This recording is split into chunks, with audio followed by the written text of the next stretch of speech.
E aí, gente? Tudo Dara? Tudo bem? Tá muito calor hoje, mas não vai dar pra ligar o ventilador, senão vai ficar fazendo muito barulho. Mas hoje vai ser um bate-papo rápido. Hoje eu quero falar sobre um assunto que é recorrente na vida de todos, mas eu acredito que quem é filho de fé, quem é macumbeiro, sabe que isso é uma verdade muito latente, né? E que muitas das vezes a gente sempre ouviu, mas quando a gente realmente passa é que a gente entende o quão verdade é. Que é o seguinte: o caos ele precede a ordem. Segura essa frase que eu vou dar um apanhado aqui do que aconteceu comigo. Quando eu decidi fazer o santo, que na verdade eu não decidi, né? Eu precisei fazer, eu precisei me iniciar. Eu tinha uma visão muito fantasiosa, eu tinha uma visão muito ingênua de que quando eu fizesse tudo que tinha que ser feito, né, quando eu me iniciasse, quando eu tivesse feito tudo, eu tinha a visão de que as coisas iriam se resolver magicamente. Eu tinha a visão de que meus problemas, a maioria dos meus problemas logo seriam solucionados de uma maneira rápida, de que eu não sentiria mais tristeza. Realmente, eu fui bem ingênua, né? Mas eu tinha essa sensação. Porque eu pensava assim, bem, já que agora eu tô me alinhando com o meu caminho espiritual, já que agora eu tô seguindo o meu destino, já que agora eu tô fazendo o que realmente eu tinha que fazer, então as coisas vão se resolver rápido, né? Se eu tô desempregada, eu rapidamente agora vou conseguir um emprego. Se eu tava tendo conflitos, os conflitos vão ser solucionados. Porque o Orixá é o meu serviçal. Não é mesmo? Não é assim que a gente pensa muitas das vezes? De que a nossa espiritualidade, as nossas entidades, os nossos orixás são os nossos serviçais, né? De que eles são os nossos mordomos, eles estão aqui para nos servir, né? E eles estão aqui para estar sempre prontos e fazer tudo o que a gente quer no nosso momento. E não é assim, meu amor. Mas não é mesmo, não chega nem perto de ser isso. E aí, quando eu entrei e fui fazer o santo, eu fui com muitos problemas.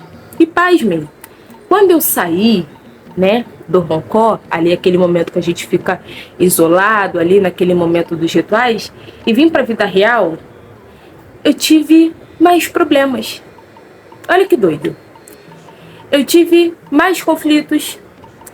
Eu, no meu preceito, que é o período onde a gente tem que repousar, tem que ficar mais tranquilo, não pode se estressar, não pode, né, ter grandes problemas, né? Que a nossa cabeça, o nosso corpo tá tudo muito sensível. Foi o período que eu mais chorei. Foi o período que eu mais me desesperei. Foi o período onde eu me questionei se eu tinha feito a escolha certa. Eu falei muita besteira. Muita besteira. Porque eu achei que os meus problemas, quando eu entrasse ali dentro, seriam magicamente solucionados. Só que eu sempre soube que o caos precede a ordem. Só que quando eu fui viver isso, eu vi que eu não estava pronta para passar por isso. Eu só queria ficar na teoria, eu não estava pronta para passar por isso. Mesmo sabendo que isso é uma lei natural. Mesmo sabendo que isso é uma lei espiritual. E aí eu me frustrei. Eu me frustrei muito. Eu chorei muito. Eu perguntava por que as coisas estavam acontecendo, se eu tinha feito tudo certo. Por que eu estava passando por tanto problema, se eu tinha depositado toda a minha fé, todo o meu dinheiro, se eu tinha feito tudo o que tinham me pedido, por que estava dando errado. E eu comecei a reclamar. Eu reclamei muito. Até que eu recebi um recado, né? Que a pombogira da casa chegou pra mim e falou assim: muito desses problemas que você tá passando, você não estaria passando se você tivesse feito o que eu falei pra você fazer. Você fez? Não fez. Então agora você aguenta as consequências. E não reclama, fica quieta. E se você não quiser ficar aqui, você pode ir embora. E aí eu tive o choque de realidade. Que realmente, antes de tudo acontecer, eu tinha sido avisada. E geralmente a gente é de algumas coisas, né? Algumas coisas é processo mesmo, algumas coisas a gente tem que passar na vida. Mas outras coisas a gente não precisa passar, né? Mas aí a gente, por teimosia, a gente passa. E foi nesse ponto que ela quis dizer comigo, o ponto que eu fui teimosa, o ponto que eu não a ouvi, né? E depois daquele dia eu percebi o quanto que as minhas palavras malditas estavam atrapalhando o meu processo. O quanto que as minhas palavras ruins que eu estava professando, falando que eu tinha me arrependido de ter feito santo, que eu achei que não era para ter feito, porque eu tinha feito tudo tão rápido, não era para ter feito, e que eu estava arrependida, e sentia raiva. Depois disso tudo eu parei, eu observei, e eu fiz um pacto comigo mesma de prestar mais atenção nas coisas que eu falo. Porque quando a gente está com raiva, quando a gente está passando por problemas, a gente tem essa mania horrorosa de culpar o sagrado, culpar o santo, culpar a vida, culpar tudo, né? E a gente vive num eterno vitimismo. Realmente. Tiveram coisas que eu não precisava ter passado, e eu quis passar, né? Mesmo sendo avisado que não daria certo. Mas teve outras coisas que faz parte do processo. Faz parte dessa lei de que para a gente arrumar a nossa casa, primeiro a gente precisa bagunçar, né? Vamos pensar aqui na faxina. Não é deliciosa a sensação de a gente ver a casa limpa, tudo no seu lugar, tudo cheirosinho, cheiro de desinfetante, ai, cheiro de limpeza, e aí você olha pra sua casa e você olha e você fica tipo assim, ai que delícia, eu que fiz isso, aí tá tudo limpinho. É maravilhosa essa sensação, né? Só que antes, o que que acontece? Antes você tem que jogar tudo fora, você tem que mudar as coisas de lugar, você soa, você se cansa, né? Ou então vamos falar de uma obra, quando você vai reformar sua casa, né? E quando sua casa está reformada, você vê quanto sua casa está mais bonita, mais aconchegante, né? E aí você vê ali aquele trabalho pronto e você fica super feliz, mas antes teve que passar pela poeira, pela sujeira, né? Tá tudo fora do lugar. E aí é um negócio que mexe com a gente, né? Porque a gente vê tudo sujo, tudo fora do lugar, fica desesperado, mas o final é maravilhoso. A mesma coisa acontece, gente, quando a gente se entrega para a espiritualidade, quando a gente se entrega pro orixá. Ele bagunça tudo. Ele destrói tudo o que não tem base. E a gente não tá pronto para isso. Porque nós somos mimados. Nós somos infantis. A gente acha que a espiritualidade, que o orixá é o nosso serviçal. Ele tem que fazer o que a gente quer na hora que a gente quer. E aqui eu não estou dizendo que a espiritualidade não nos ajude, ela ajuda muito a gente, né? A espiritualidade nos traz bênçãos, nos traz refrigérios, nos traz alegria, nos traz motivos para comemorar, nos ajuda em causas difíceis, sim, sim. Mas é tudo no tempo deles. E muitas das vezes, as coisas elas vão piorar muito para depois elas melhorarem. Muitas das vezes, você vai ver tudo que você construiu e que você achava que tinha uma base super sólida, né? Que você achava que você estava seguro ali, você vai ver aquilo ali tudo desmoronar. E vai te causar um impacto absurdo nas suas emoções. Vai te frustrar, vai te deixar triste, vai te deixar desesperado. Você vai ver pessoas que você sempre amou e que você sempre achou que você podia contar dando as costas para você.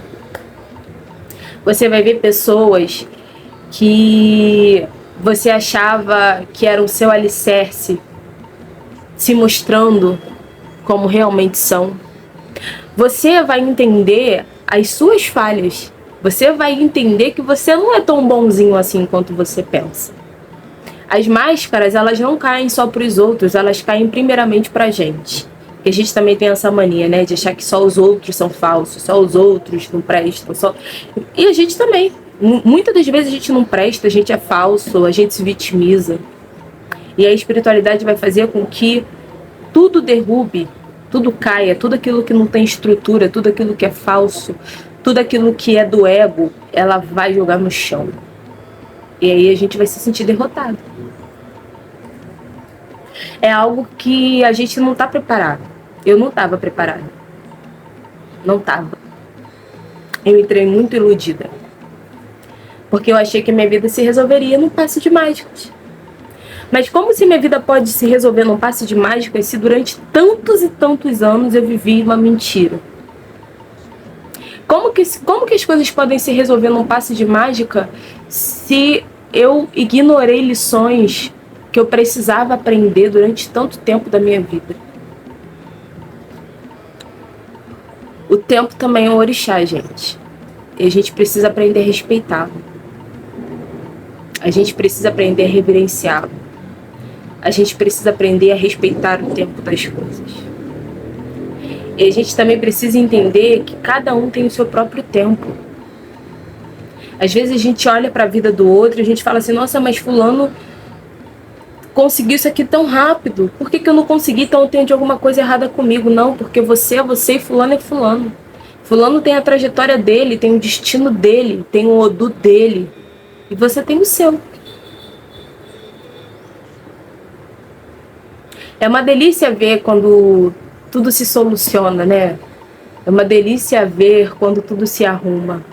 Mas a gente esquece que para a ordem se estabelecer precisa vir o caos. E mesmo, que eu acho que é a lição mais importante, mesmo a gente passando pelo caos, mesmo as coisas estando bagunçadas na nossa vida, mesmo pessoas saindo, mesmo a gente se descobrindo uma pessoa que a gente talvez não era tão boa assim, mesmo a gente perdendo emprego, perdendo família, perdendo o casamento, o orixá continua com a gente, firme e forte. Ele nunca nos abandona, mas ele entende que a limpeza precisa ser feita. Não adianta colocar algo novo num local sujo, podre. Não tem como. Precisa ser feita uma limpeza, né? Precisa ser feito um trabalho ali. E trabalho demanda esforço. Trabalho cansa. Mas o bom é entender que, independentemente de qualquer coisa, a gente nunca está sozinho.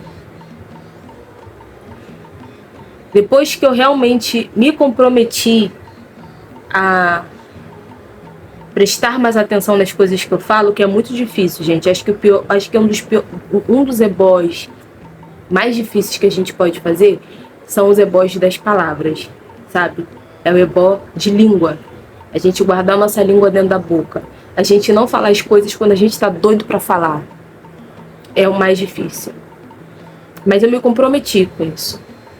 Porque eu entendi que eu estava sendo mimada. Eu sei também que o orixá com certeza entende as nossas frustrações. Eles entendem. Eles entendem o nosso choro, eles entendem o nosso desespero, mas eles querem que a única coisa que a gente tenha, que a gente não perca, é a nossa fé e o nosso comprometimento com eles. Então, depois disso, eu entendi que eu precisava prestar mais atenção nas coisas que eu falo. E não é fácil, porque às vezes a gente é tentado a falar besteira, às vezes a gente é tentado a excomungar tudo e todos, mas eu me comprometi. E hoje, mesmo passando por adversidades, mesmo passando por preocupações diversas, mesmo passando por essa situação do caos, hoje eu consigo focar minha atenção na minha espiritualidade. Hoje eu consigo focar minha atenção no meu orixá. E entender que eles sabem de tudo e que eles vão fazer tudo da melhor forma. E que o tempo é a melhor resposta para tudo. Então, se você está passando por esse processo do caos, fique menos desesperado. Não vou falar para você ficar tranquilo, que tranquilo ninguém fica, tá? Mas fique menos desesperado. Converse com seus guias. Converse com eles, chore para eles, desabe para eles. Mas continua firme. Porque o caos ele não é eterno, ele é temporário. Ele vai passar. E quando ele passar e as coisas entrarem nos seus devidos eixos, quando você começar a chorar de alegria, quando você começar a entender que tudo que aconteceu era realmente necessário para você amadurecer, para você criar força, para você entrar nesse novo de peito aberto e maduro, você vai ver que valeu a pena. Então não queira só ter sua espiritualidade nos momentos bons. Não fique só feliz de ser filho de fé nos momentos bons. Seja grato também no caos. Porque é Ele que nos forja. É Ele que molda o nosso caráter.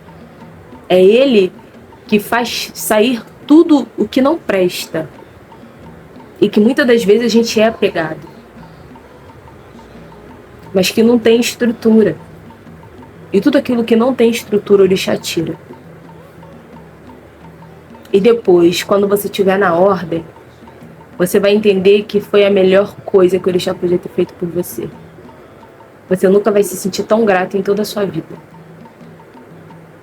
Antes disso ser uma mensagem para alguém, isso é uma mensagem para mim mesmo. Porque não é fácil, gente. Não é fácil.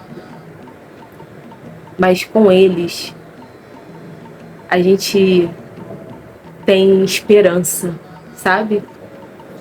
A gente tem proteção. A gente tem o verdadeiro amor. O amor que quando precisa bater, bate. Mas o amor de que quando precisa nos pegar no colo é indescritível. Então não esqueça que o caos ele é ruim, mas ele é necessário. E que você nunca, nunca vai estar sozinho. É isso.